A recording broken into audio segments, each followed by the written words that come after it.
الحمد للہ رب العالمین والعاقبۃ للمتقین والصلاة والسلام علی سید الانبیاء والمرسلین قال اللہ تعالی وتبارک فی القرآن المجید والفرقان الحمید بسم اللہ الرحمن الرحیم ان تجتنبوا کبائر ما تنہون عنہ نکفر عنکم سیئاتکم وندخلکم مدخلا کریما صدق اللہ مولانا العظیم وصدق رسولہ النبی الکریم الرؤوف الرحیم اللہم نور قلوبنا بالقرآن وزین اخلاقنا بالقرآن وادخلنا الجنة بالقرآن ونجنا من النار بالقرآن قال اللہ تعالی وتبارک فی شان حبیبہ مخبرا وآمرا ان اللہ وملائکتہ یصلون علی النبی یا ایھا الذین آمنوا صلوا علیہ وسلموا تسلیما الصلاۃ والسلام علیک یا رسول اللہ وعلی آلک واصحابک یا محبوب رب العالمین ز مہجوری برآمد جان عالم تراحم یا نبی اللہ تراحم ناخر رحمت للعالمین ز محرومہ چرا فارغ نشین بروں آور سرز برد یمانی کہ روئے تست صبح زندگانی عدیم طائف نالین پاکن شراک از رشتہ جہاں ماکن چے باشد گر کنی سوئم نگاہ ہمیشہ گر نہ باشد گاہے گاہے نگاہ یا رسول اللہ نگاہ یا حبیب اللہ نگاہ پیا پہ گر نہ باشد گاہے گاہے نگاہ یا رسول اللہ نگاہ صد ہزاراں جبریل اندر بشر بہر حق سوئے غریباں یک نظر یا رسول اللہ انظر حالنا یا حبیب اللہ اسمع قالنا اننی فی بحر غم مغرق خذ یدی ساحل لنا اشکالنا یا صاحب الجمال و یا سید البشر من وجہک المنیر لقد نور القمر لا یمکن ثناء کما کان حقہ بعد از خدا بزرگ توئی قصہ مختصر۔ تمام حمد و ثنا تعریف و توصیف اللہ جل مجدہ الکریم کے لیے جو خالق کائنات بھی ہے اور مالک شاشہات بھی۔ اللہ جل وعلا کی حمد و ثنا کے بعد حضور نبی اکرم شفیع امم رسول محتشم نبی مکرم صلی اللہ علیہ وآلہ وسلم کے حضور ناز میں اپنی عقیدتوں، ارادتوں اور محبتوں کا خراج پیش کرنے کے بعد معزز محترم محتشم سامعین، خواتین و حضرات، السلام علیکم ورحمۃ اللہ وبرکاتہ۔ گناہ اور ان کے اثرات کے عنوان سے کچھ گفتگو آج کی اس نشست میں آپ کے گوش گزار کرنی ہے۔ اللہ تعالیٰ میری زبان پر کلمۃ الحق جاری فرمائے۔ قرآن مجید میں اللہ تعالیٰ نے ارشاد فرمایا ان تجتنبوا کبائر ما تنہون عنہ نکفر عنکم سیئاتکم وندخلکم مدخلا کریما۔ اگر تم ان بڑے گناہوں سے بچو جن سے منع کیا گیا ہے تو تمہارے چھوٹے گناہوں کو ہم یوں ہی معاف کر دیں گے اور تمہیں عزت والی جگہ پہ داخل کریں گے۔ انسان کی فطرت میں اچھائی اور برائی دونوں رکھی گئی۔ حضرت امام غزالی فرماتے ہیں کہ اللہ نے 3 طرح کی مخلوقیں پیدا کی۔ ایک مخلوق وہ ہے جس کو عقل کا چراغ دیا گیا ہے لیکن شہوات نہیں دی گئی۔ دوسری مخلوق ہے اس کو شہوتیں دی گئی ہیں لیکن چراغ عقل ان کے پاس نہیں ہے۔ اور تیسری مخلوق جس کو چراغ عقل بھی دیا گیا اور شہوات کی آزمائشوں میں بھی مبتلا کیا گیا۔ فرمایا جن کو محض عقل دی گئی ہے، شہوات نہیں دی گئی، وہ فرشتے ہیں، اور جن کو محض شہوات دی گئی ہیں، عقل نہیں دی گئی، وہ بہائم ہیں، چوپائے ہیں۔ اور جس کو شہوات بھی دی گئی ہیں اور چراغ عقل بھی دیا گیا ہے وہ حضرت انسان ہے۔ ایک طرف اس کو خیر کا راستہ دکھایا گیا، دوسری طرف شر کے لیے بھی اس کے اندر طاقت موجود ہے اور اس کا رجحان اس سمت بھی ہوتا ہے، لیکن اس کو بتا دیا کہ یہ خیر کا راستہ ہے، یہ شر کا راستہ ہے۔ اس راستے پہ چلے گا، تھوڑی سی مشکل تو ہے لیکن نتیجہ بڑا خوبصورت ہے، اور اس راستے میں بظاہر تجھے آسانیاں اور سہولتیں نظر آئیں گی لیکن اس کا نتیجہ بڑا بھیانک ہے۔ حضور علیہ السلام نے ارشاد فرمایا حجبت الجنہ بالمکارہ وحجبت النار بالشہوات، جنت مشکل کے پردوں میں لپیٹ کے رکھی گئی ہے اور جہنم شہوتوں کے پردے میں لپیٹ کے رکھی گئی ہے۔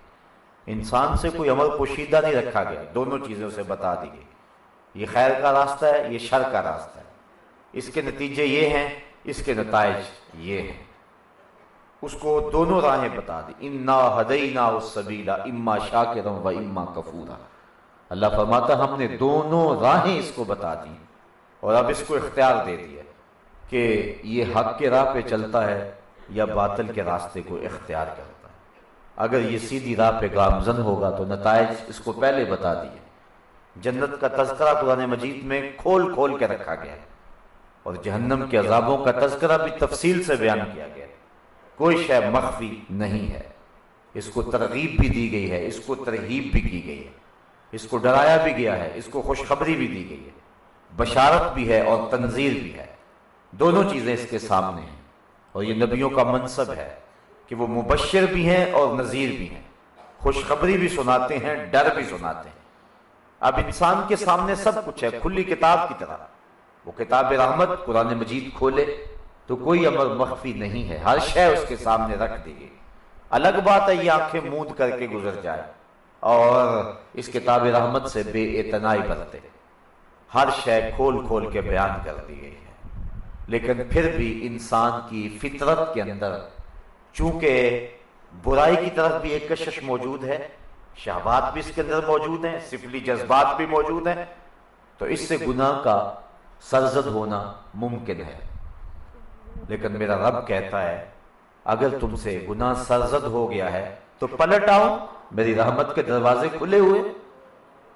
اگر گناہ سرزد ہو گیا ہے تو توبہ کا دروازہ بند تو نہیں ہوا ہے، سورج ابھی مغرب سے طلوع تو نہیں ہوا، تم پلٹ آؤ، تم معذرت کرو، تم آنسو بہا دو، میں تمہیں اس طرح کر دوں گا جس طرح تم نے کوئی گناہ کیا ہوا ہی نہیں۔ جو کبیرہ گناہ ہیں ان پہ توبہ واجب ہے، اور جو صغیرہ گناہ ہیں وہ وضو سے جھڑتے رہتے ہیں، وہ نماز سے جھڑتے رہتے ہیں، وہ روزے اور دیگر اعمال سے صغائر خود بخود جھڑتے رہتے ہیں، توبہ نہ بھی کرے تو صغیرہ گناہ مٹتے رہتے ہیں، اور جو کبائر ہیں ان سے توبہ کرنے کا حکم ہے، اور اللہ فرماتا ہے اگر تم کبائر سے توبہ کرو گے، کبائر سے اجتناب کرو گے تو تمہارے دوسرے گناہ میں ویسے ہی معاف فرما دوں گا۔ تو اللہ تعالیٰ جل شانہ کے رحمت کے دروازے ہمارے لیے کھلے ہوئے ہیں، اگر گناہ سرزد ہو جائے تو فوراً رجوع کر لیں۔ انسان ہے تو آزمائش میں، لیکن اس آزمائش میں حسن ہے اس کا۔ اگر کوئی نابینا کہے کہ میں نے ساری زندگی غیر محرم کو نہیں دیکھا تو بتائیے اس نابینے کا کمال ہوگا؟ وہ کہے آج تک میں کبھی سینما گھر نہیں گیا اور میں نے کبھی کسی تصویر کو بھی نہیں دیکھا، تو یہ نابینا کا کمال نہیں ہوگا۔ کمال تو اس کا ہے کہ جس کی آنکھوں میں نور ہے اور شباب کی بجلیاں ہیں اور حسن اس کے سامنے بچھا چلا جا رہا ہے اور وہ ایک نظر بھی اٹھا کر نہیں دیکھتا۔ کمال تو اس مرغابی کا ہے جو پانی میں غوطے بھی لگاتی ہے اور اپنے پروں کو گیلا بھی نہیں ہونے دیتی۔ تو کمال اس انسان کا ہے کہ جس کو شہوتوں اور عقل دونوں سے نوازا گیا ہے، لیکن وہ عقل کے چراغ کی روشنی میں چلتا ہے اور اپنے رب کا قرب پاتا ہے، لیکن پھر بھی چونکہ اس کے اندر دوسری جہت بھی ہے، کبھی گناہ سرزد ہو جائے تو وہ فوراً توبہ کر لے۔ اس کی ایک مثال میں آپ کے سامنے رکھوں گا۔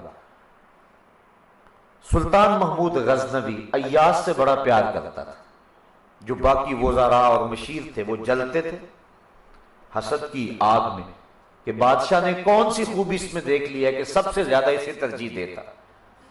بادشاہ کبھی کبھار کوئی ایسا کام کرتا جس سے لوگوں پر حضرت ایاز کا تفوق واضح ہوتا۔ ایک دن بادشاہ نے ایک تالاب کے کنارے کھڑا تھا، وزراء اور مشیر بھی تھے، ایک قیمتی موتیوں کی ڈبیا سے موتی نکالے اور اس تالاب میں پھینک دیے، اور جتنے بھی وزراء تھے ان کو کہا کہ ان موتیوں کو نکال کے لاؤ، اور سنو تمہارا لباس اور تمہارا بدن بھی نہیں بھیگنا چاہیے۔ آپ سب نے کہا کہ یہ عجیب سا حکم ہے، موتی بھی طے سے اٹھا کر کے لانے ہیں اور بدن اور کپڑے بھی نہ بھیگے، یہ کیسے ہو سکتا ہے؟ انہوں نے کہا کہ یہ تو حکم ہی ایسا جس کی تعمیل نہیں ہو سکتی۔ ایاز نے فوراً چھلانگ لگائی اور طے سے موتی نکالے، ہتھیلی پہ رکھے، بادشاہ کے سامنے پیش کر دیے۔ بدن نچڑ رہا تھا، کپڑے نچڑ رہے تھے۔ بادشاہ نے غصے سے کہا، ایاز میں نے کہا تھا کہ تیرے کپڑے بھیگنے نہیں چاہیے، تیرا بدن بھیگنا نہیں چاہیے، اور یہ کیا ہوا؟ تو ایاز نے ہاتھ جوڑ دیے، کہا بادشاہ سلامت، دو حکم تھے، ایک حکم تھا موتی نکالنا، دوسرا حکم تھا لباس نہیں بھیگنا چاہیے۔ میں نے ایک تو پورا کر دیا ہے، دوسرے میں غلطی ہو گئی ہے، میں معافی چاہتا ہوں۔ تو بات یہ ہے کہ انسان جہاں نیکیوں کے موتی لا سکتا ہے وہ پیش کر دے، اور جہاں غلطی ہو جائے، بشر ہے، وہاں ہاتھ جوڑ دے، مالک یہ مجھ سے غلطی ہو گئی ہے۔ تو مالک اتنا کریم ہے کہ جب بندہ اس کے حضور اپنے جرم کا اعتراف کرتا ہے، حضور نبی رحمت صلی اللہ علیہ وسلم نے ارشاد فرمایا، التائب من الذنب کمن لا ذنب لہ، گناہ سے توبہ کرنے والا ایسا ہے جس طرح اس نے کبھی گناہ کیا ہوا ہی نہیں۔ اللہ تعالیٰ سارے گناہ معاف فرما دیتا ہے۔ تو اس لیے کبائر سے بچیں، کوشش کریں۔ صغائر زندگی میں سرزد ہوتے رہتے ہیں تو اللہ ان سے بھی معافی عطا فرمانے والا ہے۔ اپنے آپ کو ٹھیک کریں اور شعوری طور پہ کسی گناہ کا ارتکاب نہ کریں، اور اگر کبھی گناہ سرزد ہو جائے تو پھر معذرت کر لیں۔ میرے حضور قبلہ عالم رحمت اللہ تعالی علیہ شیخ معظم آپ فرماتے ہیں، دلوں میں بری نہیں نہ نیتوں بری میں، گناہ میں تو ہو جان دے لاچاریاں، یعنی میرا دل برا نہیں، میری نیت بھی خراب نہیں ہے، لیکن لاچاری میں مجھ سے گناہ سرزد ہو جاتے ہیں۔ تو لاچاری میں جب گناہ سرزد ہو جائیں تو بندہ معذرت کر لے، اللہ پچھلے گناہوں سے درگزر فرماتا ہے۔ صغائر جو ہیں، صغیرہ گناہ جنہیں کہا جاتا ہے، ان کی تعداد تو بہت ساری ہے۔ جو کبیرہ گناہ ہیں اس کے بارے میں امت کے مشاہیر کا اختلاف ہے۔ بعض نے کہا کہ کبیرہ گناہ صرف 7 ہیں، اور وہ بخاری شریف کی ایک حدیث ہے، حضور نے فرمایا 7 ہلاک کر دینے والے گناہوں سے بچو، ان میں سود، زنا، چوری اور اس قبیل کے گناہ ہیں، والدین کی نافرمانی، جنگ سے بھاگنا۔ اور حضرت عبداللہ ابن عباس رضی اللہ تعالی عنہ آپ فرماتے ہیں کہ جو کبیرہ گناہ ہیں ان کی تعداد 70 ہے۔ حضرت ابن حجر نے الزواجر کے اندر 467 گناہ گنوائے ہیں جن کے بارے میں ان کا دعویٰ ہے کہ یہ کبیرہ ہے۔ حضرت عبداللہ بن جبیر رضی اللہ تعالی عنہ نے جو کبائر کی فہرست بتائی ہے وہ 700 گناہ ہیں۔ بہرحال جس گناہ پر وعید ہو، جس گناہ پر حد ہو، جس گناہ پر جہنم کی سزا کا تذکرہ ہو، جس گناہ پر نبی علیہ السلام یا پچھلے نبیوں یا فرشتوں کی لعنت ہو، علماء نے ضابطہ بیان کیا ہے کہ وہ گناہ کبیرہ کہلائیں گے۔ تو کبیرہ گناہ ہو یا صغیرہ ہو، علماء نے ایک بڑی خوبصورت بات کی ہے، فرماتے ہیں کہ جو صغیرہ گناہ ہے جب اس کا تکرار کیا جائے تو وہ صغیرہ نہیں رہتا، کبیرہ ہو جاتا ہے، اور کبیرہ گناہ پر جب توبہ کی جائے تو وہ کبیرہ کیا صغیرہ بھی نہیں رہتا۔ تو یہ ہے کہ اگر انسان گناہ کو ہلکا جانے تو وہ ہلکا نہیں ہوتا ہے، بلکہ میں نے کہیں پڑھا ہے کہ جب بندہ گناہ کو ہلکا جانتا ہے تو اللہ کے نزدیک وہ بڑا ہوتا ہے، اور جب بندہ چھوٹے گناہ کو بھی بڑا جانتا ہے کہ مجھ سے بڑا گناہ سرزد ہو گیا، تو وہ اللہ کے نزدیک جو ہے وہ چھوٹا ہوتا ہے۔ یہ اللہ تعالیٰ جل شانہ کی کرم نوازیوں کا نور ہے جو مومن پہ برستا ہے۔ بلکہ مومن کی شان بیان کی گئی ہے کہ جب اس سے گناہ سرزد ہوتا ہے تو وہ یوں محسوس کرتا ہے جس طرح احد پہاڑ کے نیچے آ گیا اور اب بھی اس کے اوپر گر جائے گا، اسے کچل دے گا۔ اور منافق کی حالت یہ ہے کہ جب اس سے گناہ سرزد ہو جاتا ہے تو وہ یوں محسوس کرتا ہے کہ میرے جسم پہ مکھی بیٹھی تھی اور میں نے ہلکے سے اشارے سے اس کو اڑا دیا۔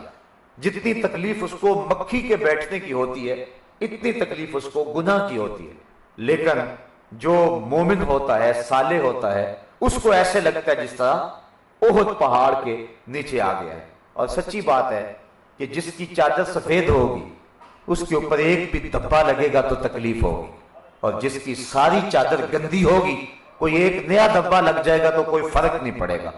تو جو متقی ہے اور مومن ہے اس کے ضمیر کی چادر، باطن کی چادر ستھری ہوتی ہے تو وہ معمولی داغ بھی برداشت نہیں کرتا، اور جو منافق ہوتا ہے اس کی چادر میلی ہوتی ہے، داغ پہ داغ بھی لگتے رہیں اسے پرواہ نہیں ہوتی ہے۔ جو بزرگ ہیں ہمارے، اگر ہم ان کے حالات پڑھیں تو انہوں نے اس حوالے سے بہت کچھ ارشاد فرمایا ہے کہ گناہ کے اثرات کتنے ہوتے ہیں۔ اللہ اکبر۔ حضرت ابن سیرین کہتے ہیں کہ ایک شخص تھا کنگال اور غریب آدمی، تو میں نے اس کو کہا اور اس کی غربت پر اور اس کی جو ہے وہ قسم پرسی پر میں نے تانا دے دیا۔ فرماتے ہیں کہ اس واقعہ کو 40 سال گزر گئے، 40 سال کے بعد میں خود اس مصیبت میں پھنس گیا اور میں خود مقروض ہو گیا، اور پھر مجھے یاد آیا کہ میں نے کسی کو تانا دیا تھا۔ اور ایک بزرگ ہیں فرماتے ہیں میں ایک دن جا رہا تھا نماز جمعہ پڑھنے کے لیے تو میرے جوتے چوری ہو گئے، تو پھر میں نے سوچا کہ یہ تکلیف مجھے کیوں پہنچی ہے، تو وہ کہتے ہیں میں نے سوچا کہ آج جو نماز جمعہ پڑھنے کے لیے میں آیا ہوں تو میں نے سنت غسل نہیں کیا، اس سنت غسل نہ کرنے کی وجہ سے میرے اوپر یہ مصیبت آئی۔ یعنی ہمارے بزرگ ان چیزوں کا بھی لحاظ اور خیال رکھتے تھے۔ ایک بزرگ کہتے ہیں میں مسجد میں گیا تو ایک شخص ایک کونے میں بیٹھ کے رو رہا تھا اور کافی لوگ اور بھی وہاں موجود تھے۔ میرے دل میں خیال آیا کہ یہ شخص ریاکاری کر رہا ہے، اس کے آنکھوں میں جو آنسو ہیں یہ تصنع اور بناوٹ کے ہیں۔ وہ کہتے ہیں جب میرے دل میں یہ خیال آیا تو 40 دن تک میری نمازوں کی لذت چھن گئی، 40 دن مجھے نمازوں کا سرور نہ آیا کہ میں نے ایک مومن کے بارے میں بدگمانی کی ہے۔ اللہ اکبر۔ حضرت فضیل بن عیاض رضی اللہ تعالی عنہ آپ فرماتے ہیں کہ جب بھی مجھے کوئی تکلیف پہنچتی ہے، حتیٰ کہ سواری یا باندی کے اندر میں کوئی ایسی بات دیکھتا ہوں کہ وہ میری نافرمانی کرتے ہیں، تو پھر میں غور کرتا ہوں تو مجھ سے کوئی نہ کوئی گناہ سرزدہ ہو گیا ہوتا ہے جس گناہ کی پاداش کے اندر مجھے یہ تکلیف پہنچتی ہے۔ حضرت ابن سیرین کا قول بھی آپ نے سنا اور دیگر ائمہ کے قول بھی آپ نے سنے۔ ایک بزرگ فرماتے ہیں میں نے صرف ایک دن مشکوک لقمہ کھا لیا، صرف ایک لقمہ میں نے کھایا اور وہ مشکوک تھا، تو فرمایا میں روحانیت کے اعتبار سے 40 سال پیچھے چلا گیا۔ میں اور آپ دیکھیں آج ہمارا رزق کس طرح ہے۔ حضور فرمایا ایک بندہ دور سے سفر کر کے آتا ہے اور اللہ کے گھر کعبۃ اللہ کے سامنے کھڑا ہو جاتا ہے، یمد یدیہ، اپنے دونوں ہاتھوں کو لمبا کر کے دعا مانگتا ہے اور کیا کہتا ہے اے اللہ ومطعمہ حرام ومشربہ حرام وملبسہ حرام وغذی بالحرام، اس کا کھانا حرام کا، اس کا پینا حرام کا، اس کا لباس حرام کا، اس کو غذا حرام کی دی گئی۔ حضور فرماتے ہیں کہ بتاؤ اس کی دعا کیسے قبول ہو؟ اگر لقمہ حرام کا ہو جائے تو دعاؤں کی قبولیت نہیں ہوتی ہے۔ تو جو گناہ ہوتے ہیں ان کے اثرات ہوتے ہیں۔ ایک قول ہے کہ الصبح تو تمنع الرزق، جو شخص صبح کو سونے کا عادی ہے تو اس کے رزق کے اندر بے برکتی آ جاتی ہے۔ جو شخص صبح صبح اٹھتے ہیں اور پھر فوراً سوتے نہیں ہیں، ان کے رزق میں برکت ہوتی ہے۔ تو انسان سے جو سستیاں اور کوتاہیاں ہوتی ہیں انسان کی زندگی پر، اس کے اثرات مرتب ہوتے ہیں۔ لیکن جب کبیرہ گناہ انسان سے سرزد ہونے لگے تو پھر اس کے کتنے اثرات ہوتے ہیں اور انسان کو کتنا نقصان پہنچتا ہے۔ اس عنوان کے ساتھ ایک ایک کبیرہ اور اس کے نقصان گنوائے جا سکتے ہیں۔ جس طرح کہ حدیث میں آتا ہے کہ جس قوم میں زنا پھیل جاتا ہے اس قوم میں ایسی بیماریاں پھیلتی ہیں جن کا علاج کوئی نہیں ہوتا۔ جس طرح کہ آج کل ایڈز ان ممالک کے اندر پوری کثرت کے ساتھ موجود ہے جہاں زنا عام ہے، اسی طرح مختلف گناہ جب کسی قوم کے اندر پیدا ہوتے ہیں تو ان کے اندر اس کے اثرات بھی پیدا ہوتے ہیں۔ یہ ایک الگ عنوان ہے اور پھر گناہوں کی ایک لمبی فہرست اور پھر ان کے اثرات بد کی فہرست۔ لیکن مطلق گناہوں کے سرزد ہونے سے انسان کو جو نقصان پہنچتے ہیں آج کی اس نشست میں مختصر گفتگو میں اس عنوان سے آپ کے سامنے رکھوں گا۔ گناہ کے سرزد ہو جانے سے سب سے بڑا نقصان اور سب سے بڑا اثر یہ پڑتا ہے کہ بندے کا رب اس سے ناراض ہو جاتا ہے، اور اگر اللہ تعالیٰ ناراض ہو گیا، جو خالق ہے وہ ناراض ہو گیا، تو بتائیے بندے کے پلے کیا رہا۔ اگر ماں باپ ناراض ہو جائیں تو زندگی کا چین لٹ جاتا ہے۔ انسان جتنا مرضی اونچی ہواؤں میں اڑتا پھرے اس کے قلب کو تسکین نہیں ملتی۔ تو جس کا رب ناراض ہو جائے چاہے وہ کائنات کے سارے حسن کو کشید کر لے اس کے دل کو طمانینت نہیں ملتی۔ طمانینت تب ہی ملے گی جب رب راضی ہوگا۔ تو گناہوں کے من جملہ اثرات میں سے یہ بنیادی اثر ہے کہ جو کوئی شخص گناہوں کا ارتکاب کرتا ہے تو اس کا رب اس سے ناراض ہو جاتا ہے۔ حضور کی ناراضگی بھی اس کو جو ہے وہ اٹھانی پڑتی ہے، اور رب کی ناراضگی اور رب سے دوری یہ اس کے لیے ایک ایسی مصیبت ہے جو اس کے اوپر آن پڑتی ہے۔ اور جب رب ناراض ہو گیا تو پھر اس کے پلے کچھ نہ رہا۔ اگر رب راضی ہے تو سب راضی ہے، اگر رب راضی نہیں ہے تو پھر کچھ بھی نہیں ہے۔ تو یہ ہے پہلا نقصان جو کہ برائیوں اور بدیوں کے نتیجے کے اندر کسی شخص کو پہنچتا ہے۔ دوسرا، جب کوئی بندہ گناہ کرتا ہے تو برزخ میں، دنیا پر اور آخرت میں اس کو سزاؤں کا سامنا کرنا پڑے گا۔ اللہ چاہے تو اپنے کرم سے معاف فرمانے والا ہے، لیکن اس کے اوپر واجب نہیں ہے کہ وہ معاف کرے۔ وہ چاہے تو سزا دے اور چاہے تو معاف کر دے۔ تو جب کوئی شخص گناہ کر کے توبہ کر لیتا ہے وہ معاف کرنے والا ہے، لیکن اگر کوئی شخص ڈٹا رہتا ہے اور گناہوں پہ جمع رہتا ہے تو اللہ تعالیٰ جل شانہ اس بات پہ قادر ہے کہ اس کو سزا دے۔ وہ سزا دنیا میں بھی ملتی ہے، وہ سزا قبر میں بھی، اور وہ سزا آخرت میں بھی۔ مختلف گناہوں کی مختلف نوعیت ہے۔ علماء نے لکھا ہے کہ بعض گناہ ایسے ہیں کہ جن کی سزا دنیا میں ضرور ملتی ہے۔ ان میں سے ایک گناہ ہے والدین کی نافرمانی۔ جو شخص والدین کا نافرمان ہو، آپ اس شخص پہ نشان لگا لیں، آخرت میں اس کو جو رسوائی، ذلت، پریشانی اٹھانی پڑے گی وہ تو ہوگی۔ وہ شخص جو والدین کا نافرمان ہے وہ دنیا کے اندر بھی ضرور ذلیل و رسوا ہوگا۔ یہ اس کے برے گناہ کا خمیازہ ہے جو اس کو دنیا پہ بھگتنا پڑتا ہے۔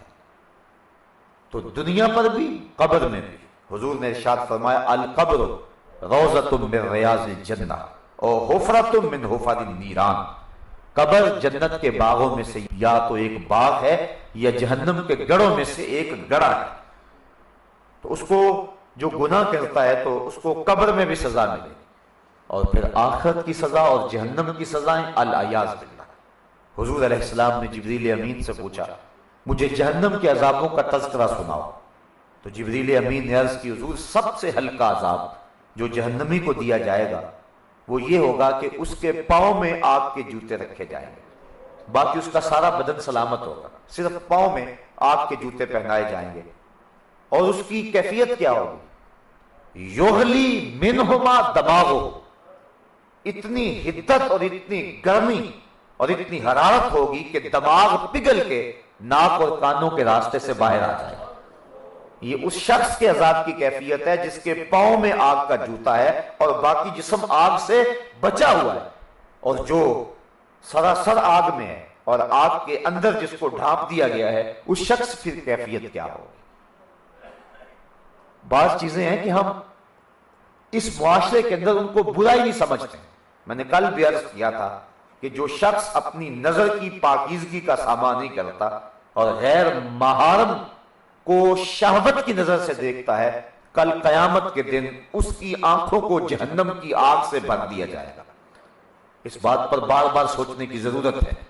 آج یہ عیب اور یہ گناہ ہمارے معاشرے کے اندر سرایت کیے ہوئے ہے اور ہم اس کو عیب بھی نہیں سمجھتے ہیں، العیاذ باللہ۔ تو جس کے پاؤں میں جہنم کی آگ سے بنا ہوا جوتا رکھا جائے گا، اس کا تو دماغ پگھل جائے گا، اور جس کی آنکھوں میں جہنم کی آگ بھر دی جائے گی، اس کی کیفیت کیا ہو۔ تو دنیا کا خسران اور آخرت کا خسارہ اور قبر کی سختیاں اس شخص کو پہنچیں گی جو شخص گناہوں کی زندگی گزارنے والا ہے۔ گناہ کا ایک اور اثر یہ ہے کہ انسان کا دل سیاہ ہو جاتا ہے۔ حدیث شریف میں آتا ہے کہ جب کوئی شخص گناہ کرتا ہے تو اس کے دل پر ایک سیاہ نقطہ پڑتا ہے۔ اگر وہ توبہ کر لے تو مٹ جاتا ہے، اگر توبہ نہیں کرتا تو پھر دوبارہ گناہ کرتا ہے تو اس سیاہی کے ساتھ ایک اور سیاہی لگ جاتی ہے، پھر وہ گناہ کرتا ہے تو پھر سیاہی پھیلتی رہتی ہے، حتیٰ کہ ایک وقت آتا ہے اس کا پورا دل سیاہ ہو جاتا ہے۔ اور جب پورا دل سیاہ ہو جائے تو پھر نقصان یہ ہوتا ہے اس کو نیکی اور بدی کی تمیز نہیں رہتی۔ جو شخص پکا نمازی ہو، کسی دن رات دیر سے کہیں سے آیا ہو اور سو جائے اور اس کی نماز قضا ہو جائے تو اس کو کتنا قلق ہوتا ہے، کتنا دکھ ہوتا ہے کہ میری نماز قضا ہو گئی۔ اسی طرح کوئی گناہ سرزد ہو جائے تو جو نیکوکار شخص ہے وہ سخت پریشان ہوتا ہے کہ ہائے مجھ سے یہ گناہ سرزد ہو گیا۔ لیکن اگر وہ نمازیں چھوڑنے کا عادی بن جائے تو پھر پانچوں وقت مسجد سے اذان کی صدائیں بلند ہوتی رہتی ہیں، اس کو خبر بھی نہیں ہوتی، وہ لمبی تان کے سو رہا ہوتا ہے، اس کو رمضان میں بھی نماز نصیب نہیں ہوتی ہے، وہ گناہ پہ گناہ کرتا ہے، بدی پہ بدی کرتا ہے، یہاں تک کہ وہ انسانوں کا شکار کرتا ہے، وہ عزتوں کو لوٹتا ہے، وہ لوگوں کے خون چوستا ہے، وہ آبروؤں کو لٹیرا بن جاتا ہے، لیکن اس کے باوجود بھی اس کے ضمیر پہ کوئی بوجھ نہیں ہوتا ہے۔ اصل وجہ یہ ہے کہ اس کا دل سیاہ ہو گیا ہے۔ جب دل سیاہ ہو گیا تو کوئی اور دھبا لگا تو اس کو محسوس نہ ہوا۔ تو یہ گناہ کی سزا ہے کہ جب کوئی شخص گناہ کرتا ہے تو اس کا دل سیاہ ہو جاتا ہے، سیاہ بھی ہو جاتا ہے اور سخت بھی ہو جاتا ہے۔ دعا کرو اللہ دل کو سختی اور سیاہی سے محفوظ فرمائے۔ دل ہی رہے تو اچھا ہے، اور اگر دل پتھر بن جائے تو پھر کسی انسان کی جو ہے وہ اندر کی کیفیت کے لٹ جانے کی اور کیا مثال دی جا سکتی ہے۔ گناہ کی من جملہ سزاؤں اور اثرات میں سے ایک اثر یہ ہے کہ توفیق حق سلب کر لی جاتی ہے۔ اللہ تعالیٰ خیر کی توفیق اس شخص کو نہیں دیتا۔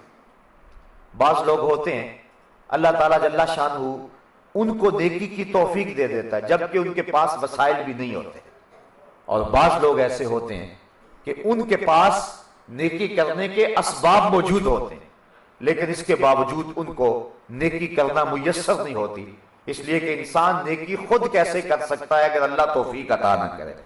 تو جو شخص گناہوں کی زندگی گزارنے کا عادی ہو جاتا ہے وہ نیکی کی توفیق سے محروم کر دیا جاتا ہے اور اس سے حق سلب کر دیا جاتا ہے، اور یہ بہت بڑی سزا ہے کہ کسی شخص کو اچھائی کی جہاں مفت میں اچھائی ہاتھ میں آتی ہو۔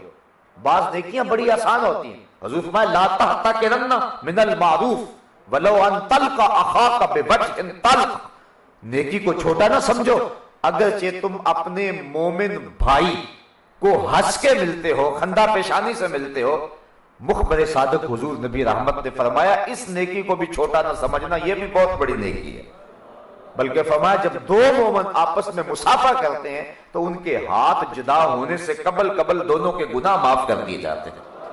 تو یہ کون سا مشکل کام ہے؟ کسی کو ہنس کے ملے تو یہ کوئی مشکل کام ہے، لیکن کچھ لوگوں کو اس کی بھی توفیق نہیں ہوتی ہے۔ ان کے ماتھے پہ ہر وقت تیوری ہوتی ہے، ہر وقت غصے میں ہوتے ہیں جس طرح لڑ کے آئے ہوں۔ بعض لوگ اپنے ہاتھ سے دیتے ہیں اور بعض لوگ ترغیب دے دیتے ہیں، اور کوئی خیرات کرتا ہے ان کو بھی ثواب ہوتا ہے، اور بعض لوگ جو ہیں وہ ان کی حالت یہ ہوتی ہے کہ ایک شخص کو اس طرح کا مرض تھا، وہ گھر گیا تو بیوی نے کہا کہ آج بڑے پریشان ہو، اللہ کی راہ میں کچھ دے آئے ہو؟ اس نے کہا میں نے کچھ نہیں دیا۔ تو کہا پھر اتنے پریشان کیوں؟ اس نے کہا کسی کو دیتے ہوئے دیکھ آیا ہوں۔ تو کچھ لوگ ایسے ہوتے ہیں کہ ان کو جو ہے وہ نیکی خریدنے اور نیکی کرنے کی توفیق ہی میسر نہیں آتی، جبکہ بعض مواقع ایسے ہوتے ہیں کہ نیکیاں بالکل آسان ہوتی ہیں انسان کے لیے، تو وہ ان مواقع پر بھی نیکی حاصل نہیں کر سکتے، اور بندہ سوچتا ہے کہ یار اس کے ہاتھ میں یہ دولت آ گئی تھی، یہ نیکی کر سکتا تھا لیکن اس نے کیوں نہیں کی؟ یہ گناہوں کی زندگی گزارنے اور گناہوں میں منہمک رہنے کی سزا یہ ہے کہ انسان کو اللہ تعالیٰ نیکی کی توفیق نہیں دیتا۔ بعض اوقات وہ بالکل قریب پہنچ جاتے ہیں لیکن نیکی کی توفیق نہیں ہوتی، اور بعض اوقات جو ہے وہ انسان اس کے ظاہری اسباب نہیں بھی پاتا لیکن اللہ تعالیٰ اس کے لیے راستے ہموار کر دیتا ہے، اس کو نیکی کی توفیق عطا فرما دیتا ہے۔ اللہ تعالیٰ جل شانہ کسی سے توفیق حق سلب کر لے، اچھائی سلب کر لے، یعنی اس کی کوئی قیمتی متاع ہدایت سلب کر لے، تو یہ بھی گناہ کی سزا کی ایک صورت ہے۔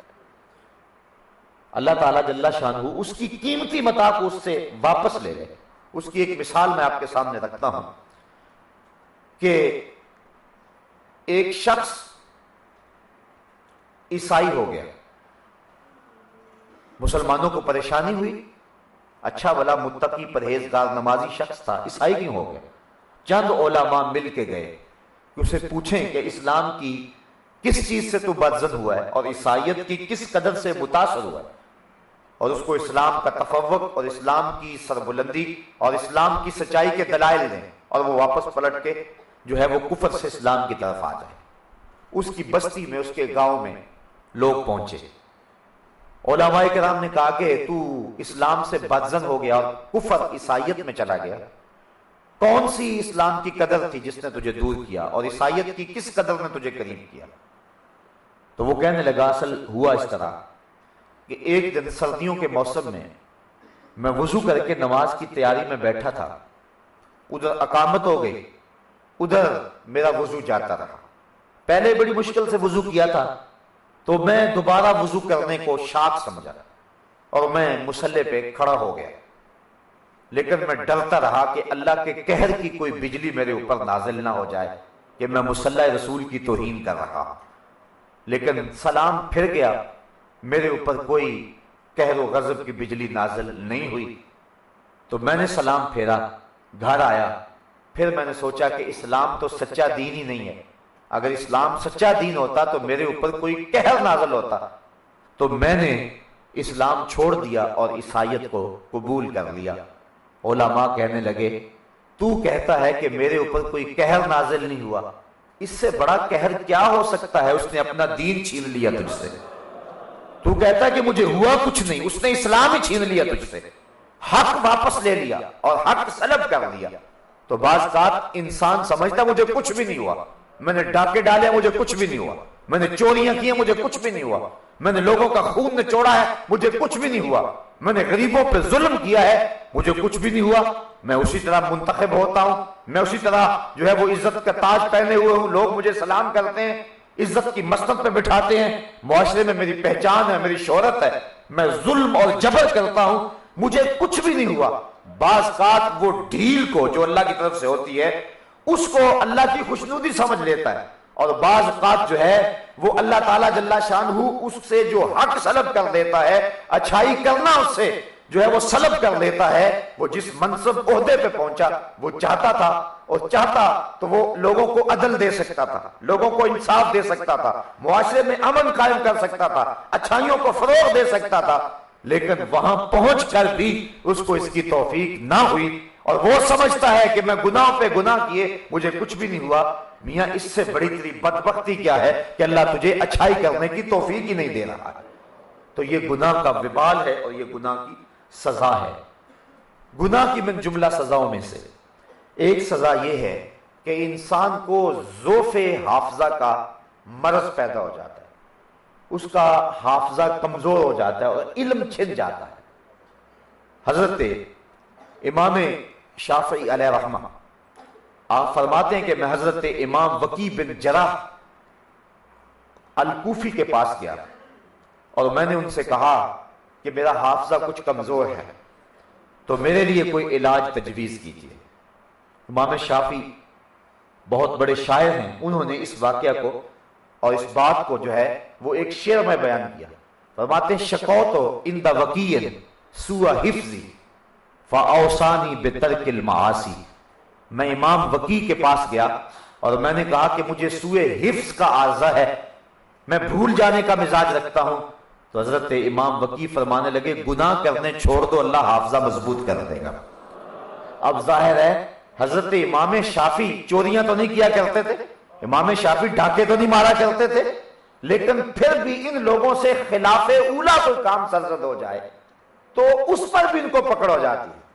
اس لیے حضرت امام وکیع نے امام شافعی سے کہا فَأَوْصَانِي بِتَرْكِ الْمَعَاصِي، کہتے مجھے حضرت وکیع نے وصیت کی کہ گناہ چھوڑ دو، اللہ تمہارے حافظے کو مضبوط کر دے گا۔ ہمیں بڑی اچھی طرح یاد ہے، ہم ابھی طالب علم تھے اور استادوں کے سامنے زانو تلمس ابھی طے کیے ہی تھے کہ آپ نے ہمیں یہ شعر سنایا، اور کثرت کے ساتھ ہمارے استاذ المکرم ہمیں فرمایا کرتے تھے کہ زیادہ رٹا لگانے سے، محنت کرنے سے بھی فائدے ہوتے ہیں، میں اس کا انکار نہیں کرتا، لیکن علم کا نور بیٹو تمہیں تب ملے گا جب تمہیں تقوی کا نور نصیب ہوگا۔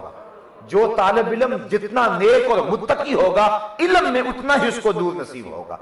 تو جو شخص گناہوں کی دلدل میں پھنس جاتا ہے اس کو جو سزائیں ملتی ہیں ان میں سے ایک سزا یہ ہے کہ اس کا حافظہ کمزور ہو جاتا ہے۔ ایک بزرگ کہتے ہیں کہ میں نے کسی شخص کے ساتھ جو ہے وہ کوئی زیادتی کی، اس کو گالی دی یا کوئی ایسی بات کی، تو فرمایا اس وقت تو مجھے کچھ نہ ہوا، لیکن 40 سال گزرنے کے بعد مجھے پورا قرآن یاد تھا، سارا بھول گیا۔ تو بظاہر انسان کہتا ہے کہ اس سے کیا ہوگا، لیکن یہ گناہ کا وبال ہے کہ انسان کے علم کا نور چھن جاتا ہے اور اس کا حافظہ کمزور ہو جاتا ہے۔ گناہ کے اثرات جو انسان کو پڑتے ہیں اس سے ایک اثر یہ بھی ہے کہ عمر میں بے برکتی پیدا ہو جاتی ہے اور رزق میں بھی بے برکتی پیدا ہو جاتی ہے۔ امام احمد بن حنبل نے اور ابن ماجہ نے اپنی اپنی اسناد کے ساتھ اس روایت کو نقل کیا ہے کہ حضور نے ارشاد فرمایا کہ انسان جب گناہ کرتا ہے تو اس کے رزق کی برکت اٹھا لی جاتی ہے، وہ رزق سے محروم کر دیا جاتا ہے۔ اور اسی طرح انسان جب گناہوں کی دلدل میں پھنس جاتا ہے تو اس کی عمر کی برکت اٹھا لی جاتی ہے، اور جب وہ نیکیاں کرنے لگ جاتا ہے اللہ اس کی عمر میں برکتیں ڈال دیتا ہے۔ گناہ کے اثرات بد میں سے ایک اثر یہ بھی ہے کہ آدمی کا حیا اور آدمی کی غیرت ختم ہو جاتی ہے، اور یہ بہت قیمتی اثاثہ ہے کسی شخص کا۔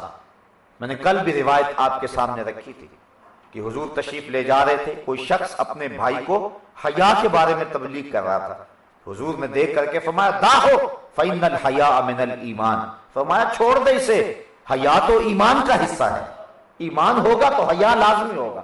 یہ ہو نہیں سکتا کہ بندہ مومن ہو اور حیا دار نہ ہو، جب مومن ہوگا تو آنکھوں میں بھی حیا ہوگا، دل میں بھی حیا ہوگا، اور اگر مومن نہیں ہوگا تو آنکھوں کا حیا بھی لٹ جائے گا اور دل کا حیا بھی باقی نہ رہے گا۔ تو گناہوں کی دلدل میں جب بندہ پھنستا ہے تو اس کو جو نقصان ہوتے ہیں وہ نقصان یہ ہیں کہ اس سے حیا کی دولت جو ہے وہ لٹ جاتی ہے۔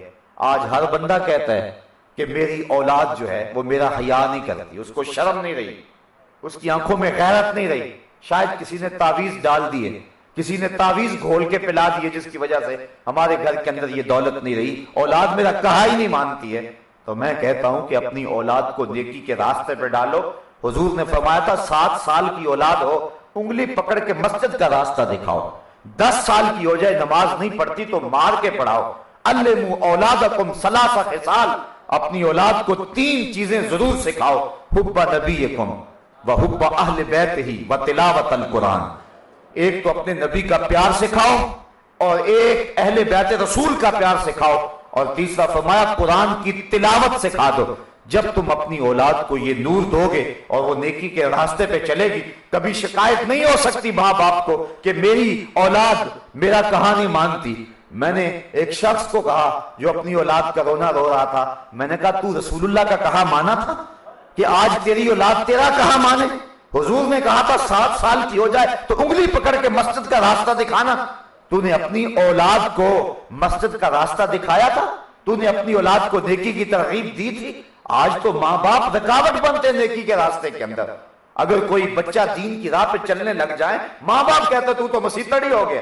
کوئی بچہ حضور کی سنت کو چہرے پہ سجانے لگ جائے، وہ کہتا بھی تیری عمر ہی نہیں داڑھی کی۔ میں کہتا ہوں اگر عمر نہیں تھی تو داڑھی آئی نہیں تھی، داڑھی آئی اسی وقت ہے جب عمر ہوئی ہے۔ تو یہ عجیب فلسفے بگارنے لگتے ہیں۔ ماں کہتے پتر ابھی میں تیری شادی کرنی ہے، تو یہ عجیب ہم خود روکتے ہیں، اور پھر کچھ ہم محنت کرتے ہیں، پھر کچھ معاشرہ کھینچ کے لے جاتا ہے، پھر وہی بچہ ماں باپ کے بھی پھر قابو میں نہیں آتا۔ اگر پہلے دن آپ نے اپنی اولاد کو حضور کی چوکھٹ پہ اور اپنے رب کی دہلیز کھڑا کیا ہوتا تو اسی مصطفیٰ جان رحمت نے فرمایا ہے رضا اللہ فی رضا الوالد وسخط اللہ فی سخط الوالد۔ اللہ کی رضا والدین کی رضا میں اور اللہ کی ناراضگی والدین کی ناراضگی میں۔ ہو ہی نہیں سکتا تھا کہ وہ اولاد آپ کے سامنے اونچی آنکھ بھی کر جاتی اگر تم نے رسول کریم کا حیا سکھایا ہوتا۔ تو آج ہمارا مسئلہ یہ تویز تبوز کوئی نہیں ہے، نہ کسی نے گول کے پلائے ہیں اور نہ ہی کسی نے کانٹے جو ہے ہماری دیواروں میں کبوئے ہوئے ہیں، بلکہ ہم نے خود ہی اپنا آپ برباد کیا ہے اور اپنی اولاد کو حق کی راہوں کا مسافر نہیں بنایا ہے۔ تو جب کوئی شخص گناہ کی زندگی گزارتا ہے تو یہ سزا اسے پہنچتی ہے کہ اس کی آنکھوں اور دل کا حیا لٹ جاتا ہے۔ اللہ اکبر۔ گناہ کے اثرات بد میں سے ایک اثر یہ بھی ہے کہ جو گناہ کرنے والا ہے اس کے چہرے کی رونق ختم ہو جاتی۔ اللہ تعالیٰ جل شانہ نے مومن کو بصیرت کا نور عطا فرمایا ہے اور اس نور سے مومن دیکھتا ہے، اور اسی طرح اس کے چہرے کی ایک چمک ہے، چاہے اس کی رنگت سیاہی مائل کیوں نہ ہو، لیکن جو نیکوکار کا چہرہ ہے وہ بھی پہچانا جاتا ہے اور بدکار کا چہرہ بھی پہچانا جاتا ہے۔ بعض علماء نے لکھا ہے کہ آنکھوں کے اندر جو نیکوکار ہوتا ہے اس کی آنکھوں کے اندر ایک کشش ہوتی ہے جو لوگوں کو اپنی طرف کھینچتی ہے، اور جو بدکار ہوتا ہے اس کی آنکھیں بے رونق اور بے نور ہوتی ہیں۔ جس طرح بصیرت کا نور اس کے پاس نہیں ہے، اس طرح اس کی آنکھیں بے رونق بھی ہوتی ہیں۔ تو برائی سے انسان کا چہرہ بگڑ جاتا ہے۔ نہیں تو دیکھ لو، جو ظالم ہوگا، جو جابر ہوگا، جو اللہ کی حدوں کو پامال کرنے والا ہوگا، اس کا چہرہ جو ہے وہ بگڑا ہوا ہوگا، اور جو سحری کے وقت اٹھ کے آنسو بہانے والا ہوگا، آپ صبح دیکھیں گے اس کے چہرے پہ نور آپ کو نظر آئے گا۔ تو اہل اللہ کے چہرے، اللہ اکبر، اور برے لوگوں کے چہرے جو ہیں وہ صاف دکھائی دیتے ہیں، پتہ چلتا ہے۔ اور جو ہے وہ ایمانی نظر سے دیکھنے والا ہو، دقت نظر رکھتا ہو، بالخصوص جس کو تقوی کا نور حاصل ہو، وہ چہرے سے پہچان جاتا ہے۔ اللہ اکبر، چہرے پہ لکھا ہے۔ بلکہ مومن کی شان یہ ہے، حضور فرمایا اتقوا فراست المومن فإنه ينظر بنور اللہ تعالی۔ مومن کی فراست قلبی سے ڈرا کرو، وہ اللہ کے دیے ہوئے نور سے دیکھتا ہے۔ ایک تو عام روشنائی ہے، لیکن مومن کو اللہ فراست کا نور دیتا ہے، لیکن گناہ کرنے والے سے یہ وہ نور چھین لیا جاتا ہے۔ ایک عیسائی نے یہ حدیث پڑھی کہ مومن کی فراست قلبی سے ڈرو، وہ اللہ کے دیے ہوئے نور سے دیکھتا ہے۔ اعلیٰ حضرت نے اس کو ملفوظات میں لکھا ہے۔ اس نے زنار پہنی، اوپر عبا پہنی، اور اس سر کے اوپر امامہ باندھا اور مسلمانوں والی شکل بنائی، اور اس دور کے ایک بہت بڑے ولی کے پاس گیا، کہا مومن کی فراست قلبی سے ڈرو، وہ اللہ کے دیے ہوئے نور سے دیکھتا ہے۔ حضرت بتائیے اس کا مفہوم کیا ہے؟ وہ بزرگ فرمانے لگے اس کی یہ تشریح ہے، اس کی یہ تشریح ہے۔ وہ عیسائی نصرانی دل ہی دل میں ہنسنے لگا، اگر حدیث سچی ہوتی یا یہ اللہ کا ولی ہوتا تو بتاتا نا میرے اندر کیا ہے۔ تو پھر دوسرے کے پاس گیا، اس نے بھی کوئی تشریح بیان کی، تیسرے کے پاس گیا، اس نے بھی کوئی تشریح بیان کی، 69 اولیاء کے پاس گیا، سب نے یہی تشریح بیان کی، کوئی ادھر کی ادھر، کوئی اس کی کوئی تشریح، کوئی فنی اس کی تشریح بیان کی۔ حضرت جنید بغدادی کا دربار لگا ہوا تھا، جا کے بیٹھ گیا، واز ختم ہوا، فرمایا کسی نے کوئی پوچھنا ہو تو آگے آ جائے۔ اسی نے پوچھنا تھا، قریب ہو گیا، کہنے لگا حضرت اتقوا فراست المومن فإنه ينظر بنور اللہ، مومن کی فراست قلبی سے ڈرو، وہ اللہ کے دیے ہوئے نور سے دیکھتا ہے۔ اس کا کیا مطلب ہے؟ حضرت جنید بغدادی نے غور سے دیکھا اور مسکرا کے کہا اس کا مطلب یہ ہے کہ نصرانیت چھوڑ دے، زنار توڑ دے اور محمد عربی کا کلمہ پڑھ لے، یہ ہے اس کا مطلب۔ کہنے لگا حضرت ایک میرا سوال اور رہ گیا کہ آپ سے قبل میں 69 لوگوں کے پاس گیا ہوں، انہوں نے نہیں بتایا، تو کیا وہ ولی نہیں تھے یا کوئی اور وجہ تھی؟ فرمایا وہ ولی تھے۔ تو کہا پھر انہوں نے کیوں نہیں دیکھا؟ فراست کا نور ان کے پاس نہیں تھا؟ کہا تھا۔ تو کہا پھر انہوں نے کیوں نہیں بتایا؟ کہا وہ جانتے تھے کہ اس کا ایمان جنید بغدادی کے ہاتھ پہ لکھا ہوا ہے، اگر وہ بتا دیتے تم وہیں رک جاتے، وہ آگے آگے بھیجتے جا رہے تھے کہ اس کا ایمان تو حضرت جنید بغدادی کے ہاتھ پہ لکھا ہوا ہے۔ تو اللہ نے مومن کو یہ شان دی ہوئی ہے، یہ نظر ہے مومن کی، پہچان لیتے۔ اور میں کل عرض کیا تھا کہ حضرت امام اعظم وضو کے پانی سے پہچان لیتے تھے کہ یہ چغل خور کے وضو کا پانی ہے یا غیبت کرنے والے کے وضو کا پانی ہے۔ اللہ نے ان کو یہ صلاحیت اور طاقت عطا فرمائی ہے، یہ مومن کی شان ہے۔ ہم گناہوں کی دلدل میں پھنس کر کے جو ہے وہ اپنی اس شان کو کھو دیتے ہیں اور اپنی اس دولت سے محروم ہو جاتے ہیں۔ تو چہرے کی ظلمت بتا دیتی ہے کہ یہ شخص نیکوکار نہیں ہے بلکہ یہ بدکار ہے، اور اس کے اوپر انجانے خوف مسلط ہو جاتے ہیں۔ جو نیکوکار ہوتا ہے اس کی زندگی ایک طمانیت کی زندگی ہوتی ہے، اور جو بدکار ہوتا ہے وہ ویسے ڈرتا رہتا ہے، وہ بزدل ہو جاتا ہے۔ جب مولانا کفایت اللہ کافی کو پھانسی گھاٹ میں لے جایا گیا تو جس انگریز نے مولانا کفایت اللہ کافی کو پھانسی دی ہے 1857 کی جنگ آزادی میں، اس کا بیان سنیے۔ وہ کہتا ہے میں نے ایسا جنونی شخص زندگی میں کبھی نہیں دیکھا کہ جب مولانا کفایت اللہ کافی کو ہم پکڑ کے پھانسی دینے کے لیے پھانسی گھاٹ کی طرف لے جا رہے تھے تو کہتا ہے جوں پھانسی گھاٹ قریب آتا جا رہا تھا مولانا کے چہرے کی سرخیاں بڑھتی چلی جا رہی تھی۔ جس دھج سے کوئی مقتل میں گیا وہ شان سلامت رہتی ہے، اس جان کی کچھ پرواہ ہی نہیں، یہ جان تو آنی جانی۔ تو اصل بات یہ ہے کہ جب اندر صاف ہو تو پھر چہرے پہ طمانیت ہوتی ہے، جب اندر گند ہو تو پھر انسان کا چہرہ مضطرب ہوتا ہے، انسان بزدل ہو جاتا ہے اور انسان کا چہرہ عدم اطمینان کا شکار ہوتا ہے۔ اس لیے انسان کے چہرے کی وہ رونق چھن جاتی ہے گناہوں کی وجہ سے، اور یہ گناہ کی جو ہے وہ بدبختی ہے۔ اچھا، گناہ کی ایک اور بدبختی بھی ملاحظہ کیجئے، اور گناہ کا ایک اور اثر بھی دیکھیے۔ جس طرح نیکی کو جنم دیتی ہے، پیسے سے پیسہ کمایا جاتا ہے، اسی طرح بدی کو جنم دیتی ہے۔ ایک شخص ایک برا کام کرتا ہے تو پھر اس کو کئی برے کام کرنے پڑتے ہیں۔ جس طرح کہ وہ کہاوت مشہور ہے کہ ایک جھوٹ کو چھپانے کے لیے 100 جھوٹ بولنے پڑتے ہیں، اور انسان جو ہے وہ اپنے عیب کو چھپانے کے لیے کیا کچھ کرتا ہے۔ تو ایک عذر گناہ بدطرز گناہ والی بات ہے، تو بدی کو جنم دیتی ہے۔ جب ایک شخص گناہ کرتا ہے تو پھر کئی گناہ کرتا ہے۔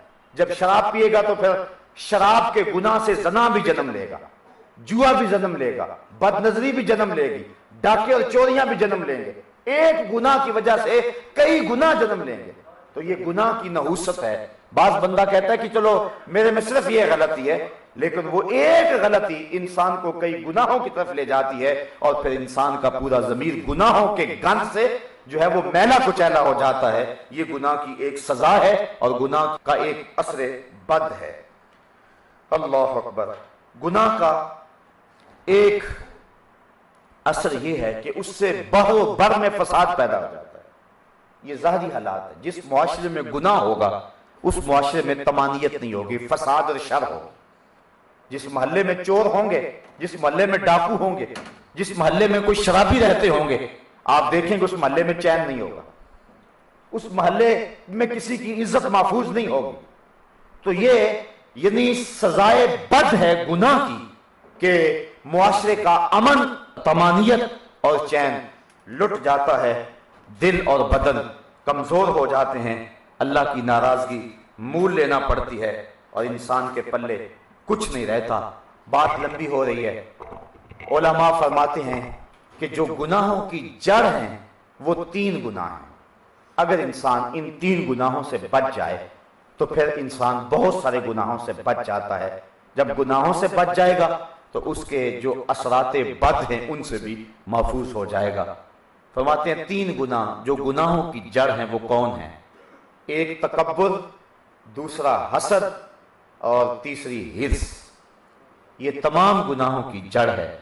اور سب سے پہلا گناہ جو روئے زمین پہ ہوا ہے، کائنات میں ہوا ہے، وہ تکبر ہوا ہے. شیطان نے کہا تھا آنا خیر منہ، مالک میں تیرے شاہکار سے بہتر ہوں، اور دلیل بھی دینے لگا کہ مجھے تو نے آگ سے بنایا اور اسے بنایا مٹی سے، لہٰذا آگ مٹی سے بہتر ہے. آگ افضل ہے، مٹی مفضول ہے، مفضول کے آگے افضل کیوں جھکے؟ اس لیے میں بہتر ہوں، میں سجدہ نہیں کروں گا. تو اللہ تعالیٰ نے کوئی اس کی دلیل کا جواب نہیں دیا. اللہ چاہتا تو دلائل کے انبار لگ جاتے، لیکن اللہ نے اس سے کوئی بات کرنے گوارا نہیں کی. کہا نکل جا میرے دربار سے، یہاں تکبر کرنے والے کی گنجائش نہیں ہے. بلکہ فرمایا الکبریاء ردائی، لوگوں کبریائی میری چادر ہے، اور جو میری چادر مجھ سے چھیننا چاہے گا میں اس کو جہنم میں ڈال دوں گا. اور کل قیامت کے دن جس کے سینے میں ایک رائی کے دانے کے برابر بھی تکبر ہوا، حضور فرماتے ہیں وہ جنت کی بو بھی نہیں پا سکتا، جنت میں جا ہی نہیں سکتا. تواضع کا درس دیا گیا. من تواضع للہ برفعہ اللہ، جس نے تواضع کی اللہ نے اس کو سر بلند کر دیا. جس شاخ پہ پھل ہوتا ہے وہ اکڑی ہوئی نہیں ہوتی، وہ جھکی ہوئی ہوتی ہے. اکڑتا وہی ہے جس پہ پھل کوئی نہیں ہوتا ہے. اس لیے تکبر یہ بدترین خصلت ہے کہ شریعت میں اس کو انتہائی ناپسند کیا گیا ہے. حضور نے ارشاد فرمایا جس نے اپنی شلوار کو، اپنے تہبند کو جو ہے وہ اپنے آزار کو جو ہے وہ ٹخنوں سے نیچے تکبر کی وجہ سے لٹکایا، کل قیامت کے دن اللہ اس کو جہنم کی آگ میں جلائے گا.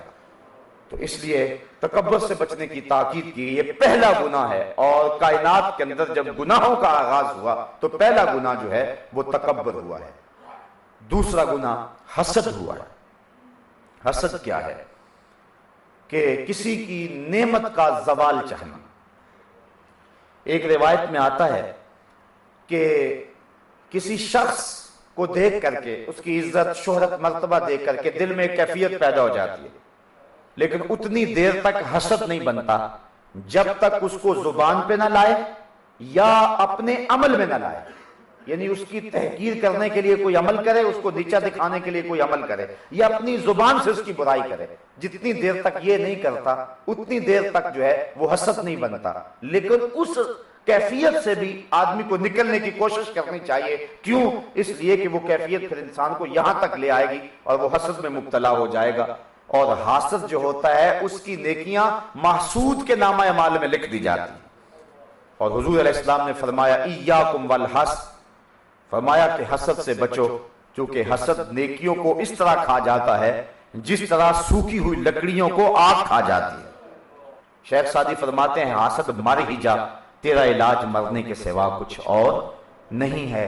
تو حسد کی بیماری آج ہمارے معاشرے میں بہت زیادہ ہے. اللہ کسی کو دولت دے دے، کسی کو عزت دے دے، کسی کو شہرت دے دے. تمام طبقات میں، وہ سیاسی لوگ ہوں، وہ کاروباری لوگ ہوں، وہ شریکہ برادری کے نام سے ہم نے ایک نیا سلسلہ گڑا ہوا ہے. حالانکہ شریک کا معنی کیا ہے؟ شرکت کرنے والا، دکھ درد میں سانجھی اور مصیبت اور تکلیف میں ساتھی. جائیداد میں وہ شرکت کرنے والا ہوتا ہے. بلکہ اگر کسی سے کوئی قتل خطا ہو جائے اور اس کی دیت دینا ہو تو علماء کہتے ہیں کہ یہ شریک اس کی دیت دیں گے، چونکہ یہ اس کے دکھ درد کے سانجے ہیں. وہ اگر نہیں دے سکتا دیت تو یہ اکٹھی کر کے رقم تو ان کے اوپر لازم ہے کہ وہ جو اس کی طرف سے اپنے بھائی کو چھڑائیں اور اس کی دیت دیں. تو یہ شریکہ جو برادری ہے یہ تو حسین ایک رشتہ ہے، لیکن ہم نے شریک بمانا دشمن سمجھ لیا. حالانکہ شریک تو شرکت والے کو کہتے ہیں جو شرکت کرتا ہے، تمہارے دکھ درد کا ساجی ہے. لیکن ہماری یہ شریکہ برادری کیا ہے کہ بیٹے کی شادی بھی ہو تو شریک طاق میں رہتے ہیں کہ کوئی کمی پیشی آئے اور ہم ڈنڈورا پیٹیں. اگر ایک لقمہ بھی کھانے کا کم ہو جائے تو ہم جو ہے وہ اس پر شور کریں اور اس کی تذلیل کریں. یہ عجیب رنگ ہے، عجیب ڈھنگ ہے. حسد کی آگ جو ہے وہ گلی گلی اس وقت جل رہی ہے. بلکہ معاف کیجئے گا کہ یہ آگ اور اس آگ کی حدت اور اس کی لپیٹ میں جو ہے وہ علماء بھی آ گئے ہیں.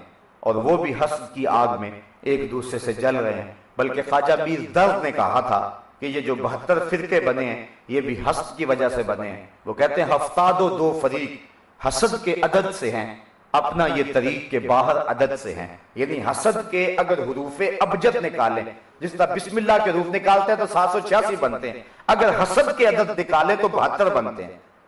تو خواجہ میر درد کہتے ہیں کہ ہفتاد و دو فریق حسد کے عدد سے ہیں، اپنا یہ طریق کے باہر عدد سے ہیں۔ اپنے آپ کو اس عدد سے باہر رکھنا، کہیں حسد کی آگ میں نہ جلنا، تمہاری نیکیاں بھی جلیں گی، من بھی پاک نہیں رہے گا، اور محسود کا بگاڑ بھی کچھ نہیں سکو گے۔ حسد کرنے کے باوجود اس کا کچھ نقصان نہیں کر سکو گے۔ اگر اس کو اللہ نے شہرت دی ہے تم چھین نہیں سکتے، عزت دی ہے تم چھین نہیں سکتے، کیونکہ وَتُعِزُّ مَن تَشَاءُ وَتُذِلُّ مَن تَشَاءُ، عزت بھی اللہ دیتا ہے، ذلت بھی اللہ دیتا ہے۔ جس کو اللہ عزت دے اسے کوئی ذلیل نہیں کر سکتا، اور جس کو اللہ ذلیل کرے اس کو کوئی عزت نہیں دے سکتا ہے۔ اسی طرح جس کو جو دیا ہے اللہ نے دیا ہوا ہے، اس لیے حسد کر کے اپنے آپ کو پریشانی میں ڈالنا ہے۔ اور یہ ایسی آگ ہے جو ہمیشہ اندر سلگتی رہتی ہے اور کسی صورت میں بجھتی نہیں، ہر آن بڑھتی چلی جاتی ہے۔ تو اسی طرح طمع کا ایک مرض ہے، اور وہ حضور نے فرمایا اگر انسان کو ایک وادی سونے کی دے دی جائے جس میں سونا ہی سونا ہو تو وہ ہرس کرے گا کہ کاش میرے لیے ایک اور ہوتی۔ یعنی انسان کا ہرس ایسا ہے کہ کبھی بھی جو ہے یہ پورا ہی نہیں ہوتا۔ جو کروڑ پتی ہیں وہ کہتے ہیں ہم ارب پتی کیوں نہیں، اور جو ارب پتی ہیں وہ کہتے ہیں ہم کھرب پتی کیوں نہیں۔ میں کہتا ہوں میاں ان کو بھی تو دیکھو جو نان شبینہ کو بھی ترستے ہیں۔ ان ضرور حضور فرمایا کہ اپنے نیچے دیکھو، اوپر نہ دیکھو، اپنی مٹی پہ ہی چلنے کا سلیقہ سیکھو، سنگ مرمر پہ چلو گے تو پھسل جاؤ۔ دنیا کے معاملے میں نیچے دیکھو اور دین کے معاملے میں اوپر دیکھو۔ ہم نے الٹ کام بنایا ہوا، دنیا کے معاملے میں دیکھ لیں فلاں ارب پتی ہے، میں تو ابھی بہت پیچھے ہوں، اور جب دین کا معاملہ آتا ہے تو ہم کہیں یار آپ نماز نہیں پڑھتے، وہ کہتے ہیں جی فلاں آدمی جو ہے وہ نماز پڑھ کے یہ برے کام کرتا ہے، ہم اس سے تو چنگے ہیں، اس سے تو اچھے ہیں۔ میاں جب دین کا معاملہ ہو تو اس وقت دیکھیں ہم 5 پڑھتے ہیں، فلاں تہجد بھی پڑھتا ہے، تو وہ ہم سے آگے، ہم اس سے آگے جانے کی کوشش کریں، اس میں فاستبقوا الخیرات، ایک دوسرے سے آگے بڑھنے کی کوشش کریں۔ اور جب دنیا کا معاملہ آئے تو ہم کہیں اللہ نے ہمیں کروڑوں دیے ہوئے ہیں، لاکھوں دیے ہوئے ہیں، وہ بھی تو ہیں جن کا بیچاروں کا اپنا مکان بھی نہیں ہے، وہ بھی تو ہیں جو نان شبینہ کو ترستے ہیں۔ ہمارے بچے تو ہر روز عید مناتے ہیں، تو وہ بھی تو لوگوں کے بچے ہیں، ان کے سینے میں تو دھڑکتا ہوا دل ہے جو عید کے دن بھی آلو چھولے بیچنے پہ مجبور ہوتے ہیں، جو بسوں کے اندر پانی عید کے دن بھی بیچ رہے ہوتے ہیں، وہ بھی تو کسی ماں کے بیٹے ہیں جو عید کے دن غبارے بیچ رہے ہوتے ہیں۔ کبھی ہم نے دیکھا اس بات پہ غور کیا؟ اگر اس طرح سوچنے کی عادت بن جائے تو پھر ہماری حرص ختم ہو جائے۔ حضرت رومی مرشد اقبال نے بڑی خوبصورت بات کہی، آپ فرماتے ہیں کوزائے چشم حریصاں پر نشد تا صدف کانے نشد پر در نشد۔ حریص کا پیٹ تو بھر جاتا ہے، آنکھ نہیں بھرتی، اور فرمایا کہ آنکھ کو 2 چیزیں بھریں گی، یا قبر کی مٹی اور یا پھر صبر کا پانی۔ تو اگر کسی کے پاس قناعت اور صبر نہیں ہے اور اس کے پاس جو ہے وہ قبر کی مٹی ابھی نہیں ملی اس کو، تو اس کی آنکھیں نہیں بھر سکتی ہیں، آنکھیں کھلی ہیں، اور انسان ہرس کی آگ میں بھی جلتا رہتا ہے۔ علماء کہتے ہیں یہ بنیادی 3 گناہ ہیں۔ حسد ہوگا، حسد کے نتیجے کے اندر قتل و غارت ہوگی۔ قابیل نے جو ہے وہ قتل کیا حابیل کو حسد کی بنیاد پر۔ حسد ہوگا تو دوسرے کو نقصان پہنچانے کا چکر ہوگا، اس طرح ہرس ہوگی تو لوٹ مار ہوگی، ہرس ہوگی تو غریب کا خون نچوڑیں گے، ہرس ہوگی کسی کا حق غصب کریں گے، ہرس ہوگی تو پھر بہت سارے نقصانات ہوں گے۔ یتیم کا مال کھائیں گے ہرس کی وجہ سے، کسی صاحب حق کو حق نہ دیں گے ہرس کی وجہ سے، اس طرح تکبر کی وجہ سے جو ہے وہ انسانوں کو آپ حقیر سمجھتے پھریں گے اور انسانوں کی تذلیل کریں گے۔ تو علماء کہتے ہیں کہ بنیادی یہ 3 گناہ ہیں، حسد، ہرس اور تکبر۔ اگر اپنے دامن کو ان 3 گناہوں سے بچا لیا جائے اور محفوظ کر لیں تو اللہ تعالیٰ اس کی برکت سے باقی گناہوں سے بھی بندے کو نجات عطا فرما دیتا ہے۔ تو آئیے آج کی اس بابرکت محفل میں یہ ایک سادہ سا چھوٹا سا نسخہ ہے جو ہم لے جائیں کہ ان 3 امراض سے اگرچہ بچنا بڑا مشکل ہے، لیکن اس کے بغیر چارہ بھی تو نہیں ہے۔ کہیں اپنا آپ لٹا نہ بیٹھے اور اپنی زندگی برباد نہ کر بیٹھے، زندگی کے اندر ما قبل کے سارے گناہوں سے معافی مانگ لیں اور رب کی رضا اپنی مقصود زندگی سمجھ لیں۔ اللہ تعالیٰ جل شانہ ہمیں ان 3 امراض سے اور اس کے علاوہ جتنے بھی گناہ ہیں وہ کبائر 700 کی تعداد میں ہیں یا اس سے زیادہ اور صغائر لا تعداد ہیں، اللہ کرم فرمائے ہمیں کبیرہ اور صغیرہ گناہوں سے بچنے کی توفیق عطا فرمائے، کبیرہ بھی ہم سے گناہ نہ ہو اور اللہ کرم کرے تو ہم سے صغیرہ گناہ بھی نہ ہو۔ اللہ اکبر۔ ایک بزرگ فرماتے ہیں کہ اتنی دیر تک کسی بندے کو اللہ کا حقیقی قرب نہیں ملتا جب تک 40 سال یوں نہ گزر جائیں کہ اس کے بائیں سمت بیٹھا ہوا جو فرشتہ ہے اس کو ایک گناہ لکھنے کا موقع بھی نہ ملے۔ یہ حضرت مجدد الفسانی علیہ رحمہ کا قول ہے، وہ 40 سال تک فارغ بیٹھا رہے، تو کہا جب تک یہ کیفیت نہیں نصیب ہو جاتی تو حقیقی قرب نہیں ملتا۔